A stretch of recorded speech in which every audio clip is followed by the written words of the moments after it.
Hey guys, and happy Sunday. Thanks for being here with me today for the second part of this series. I hope you enjoy.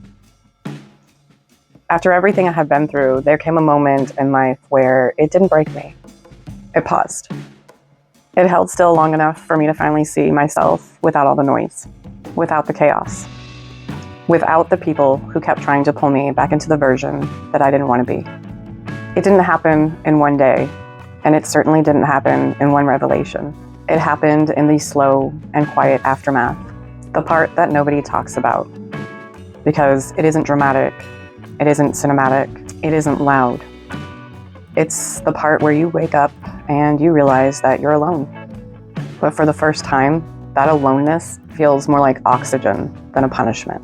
It's the part where you look at your life and you finally understand that no one is coming to save you. And somehow that truth feels like freedom instead of fear. It's the part that you stop asking why everything happened and start asking what you're going to do with a life that you still have left. And that was the beginning of my healing. Not the pretty version, but the real version. The part where choosing myself felt unnatural because I had never been taught how. The version where healing is not a straight line, but a daily decision that I had to make when I felt that I didn't deserve it. I started small with tiny little choices and tiny little boundaries, tiny moments of honesty with myself. And every day I worked. And it wasn't about becoming somebody totally new, but it was about remembering who I was before the world taught me how to completely disappear. Healing wasn't a glow up. It wasn't a cool transformation montage. It was work. The hard kind of work, the unpaid, unseen, unnoticed kind of work. Day in and day out, and nobody saw. Work that never got applauded. Work that I did myself because I finally realized that if I didn't choose myself, I would lose myself again. And I was not willing to do that anymore. I learned how to sit with my own thoughts without running away. I learned how to feel my emotions without drowning in them. I learned how to build a life that wasn't based on survival, but intention. I learned how to stop repeating the patterns that were never mine to begin with. And slowly, painfully, beautifully, I began to rebuild. Not from scratch, but from truth. Not from trauma, but from clarity. Not from fear, but from the quiet, steady realization that I had control of my life the entire time. This is the beginning of where I am now. This is the part of my story that shows what happens after the trauma. After the collapse, after the breaking. This is the part where I finally choose myself and keep choosing myself until my life started to reflect the person I was becoming. After my husband left, I spent a lot of time in this suspended contemplation period. Not like the kind where you're falling apart over what happened, but the kind where you're finally quiet enough to hear yourself. And eventually I made the decision that I never want to make again. I moved back home, the one place I didn't want to be. Again. But this time, I was different. The only problem was that nobody else was. I walked back in to the same kind of trauma I had been trying to outrun my whole life. Only this time it wasn't my father, not really my mother, or the chaos of strangers. It was my younger brother, drunk, abusive, and dominant. The new male tyrant in the household. Within 6 months, I knew I had made a horrible decision. It felt like every ounce of trauma that I had swallowed was rising back up. But this time, it wasn't silent. This time, it came with words. And I wasn't afraid to say how I felt anymore. To anyone. I did not care if people didn't talk to me. I did not care if people didn't understand me. I didn't care if they didn't like the truth. I cared about what I think about my life. I care about where I want to go.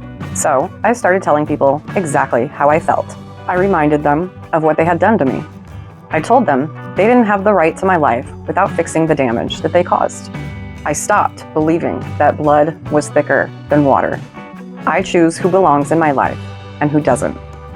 And then I begged the universe for help. I released every ounce of energy that told people that they could feed off of me. I told the world that whoever wanted to harm me was no longer allowed in my space. And the weights, they started lifting. And yes, people left my life. And I was grateful because their absence showed me the truth of why they were there in the first place. I was working, I was feeling good about myself, and I was doing it all on my own again. So in that moment, I made myself a promise. I would no longer allow people to take if they weren't willing to give. I would no longer please people just to keep the peace. I didn't need anyone in my life who brought nothing to it. And my circle became non-existent. A random acquaintance here or there, no friends calling, no family checking in, no one wondering how I was, all because I refused to play anyone's game anymore. And I started living life for myself. I went to a domestic violence group every week for a year, started therapy, again, continued that for over a year, until I realized that my healing was up to me. And I wanted to complete it on my own so I could help you guys do the same. I got certified as a master spiritual coach, certified as a peer support specialist through the state of California, and a gatekeeper in suicide prevention. I volunteered my time. I taught, I coached, I motivated, but I also learned something very important. Most people don't want help. Most people, just like me at one time, run from the truth. Ignorance is bliss, and what a blissful world we're living in. My perception of helping people has changed. And it was never about money for me. So I stopped chasing clients who didn't want help, and I started allowing the ones who did come to me. Recently, I became recommitted to this channel that I started in January of 2025. For a long time, I didn't really know where I wanted to go with it, other than I wanted to help people, and I didn't know how. I struggled to get it moving. But in the last couple of months, I have tripled my subscribers. I've put my face on camera, and I've allowed myself to be seen. I've shared things that I've lived through, and I feel like now I'm finally connecting with all of you. My mission has become clearer than ever, to help people remember who they are, to help them see the truth, and to help them come home to themselves, to help them find the love that they've been trying to give to others and help them give it to themselves, to create a community of people who love and support each other, and not because we're family or friends, but because we're human beings who care about other human beings. This is where I am now. This is what I've built. This is what I have fought for. And this is what no one will ever take away from me again. This is the life I am choosing every single day. A life built from truth, from intention, and from the decision to come back home to myself. If you've made it all the way through this story, I thank you. I thank you for listening. I thank you for witnessing what shaped me. Thank you for being here in this space with me. My hope is that as I keep sharing my journey with you, you will feel less alone in yours. I care deeply about what people have lived through. I care that you feel seen, connected, and supported.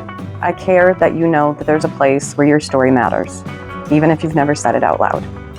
This channel isn't just mine anymore. It's ours. It's a community that we're building together, slowly, intentionally, and with the kind of honesty that people usually run from. So, if this resonated with you, if you want to walk this journey with me, if you want to be a part of something real, human, and healing, I hope you stay with me. I hope you'll keep watching, keep sharing, keep liking, and keep subscribing. Not because numbers matter, but because growth helps this reach the people who need to hear it. We're creating something here. Something honest, something human, something that reminds people who they are. And I hope you'll join me as we keep going. This is the Introverted Coach, guiding you home. I love you all so much. Stay golden, stay gentle, stay true. But most importantly, stay you.